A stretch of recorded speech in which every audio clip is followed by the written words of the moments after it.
I think the most important issue is the COVID issue, and once we get that behind us, I think it's common knowledge that the president and my party took this economy from where it was when President Trump took office to one of the thriftiest this country has ever seen. And then along came COVID, of course, and we're in a different position now. But I mean, we had record low unemployment even for African Americans, record low unemployment for Hispanics.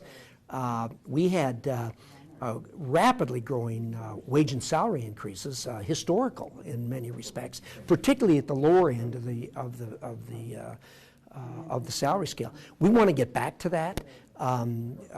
Things were really good, and I think we need to get the COVID behind us. You heard what I said to the county commissioners. Unfortunately, I think it's going to take the vaccine to get us there, but I'm really optimistic about it, that getting done before the first of the year. And once that happens, we can start refocusing on getting back to where we were. We're doing pretty well in Idaho. We're down to 4% unemployment. I mean, there's a lot of states that would be very envious to get us to a 4% unemployment.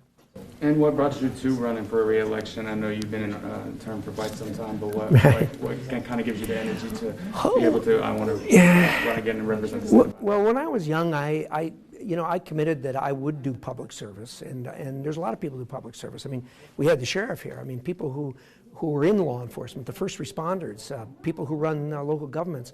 I think everybody would like to have some kind of input, and a lot of people do, and that's what motivated me to run in the first place.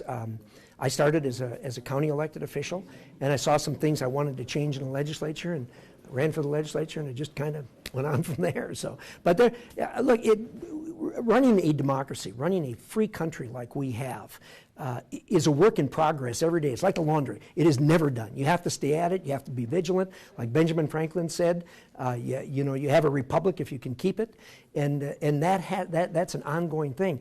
With all the challenges we have, being chairman of the Foreign Relations Committee, I get a chance to deal with people from all over the world. There is no place like America. Nobody is even close to us. We live in the greatest country in the world. The challenges we got today, we're going to get through. We're going to come out on the other side stronger than we went into it.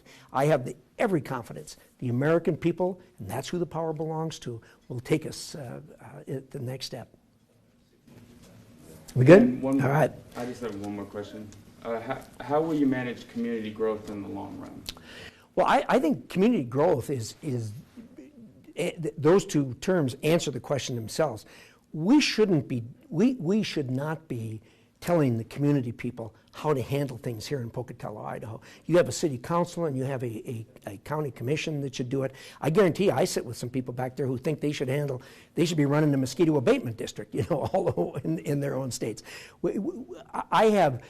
I really have great confidence in the people who are elected to run the school boards and that sort of thing. We had that very issue on school openings. Trump was urging schools to get open again, and I agree with that. I think schools should get open. But I shouldn't be telling the school districts whether you should open or not. I mean, every school district in America is different, and that's why people elect a school board, is to run the school board themselves. Not, it's the best way to govern is the governance that's closest to the people.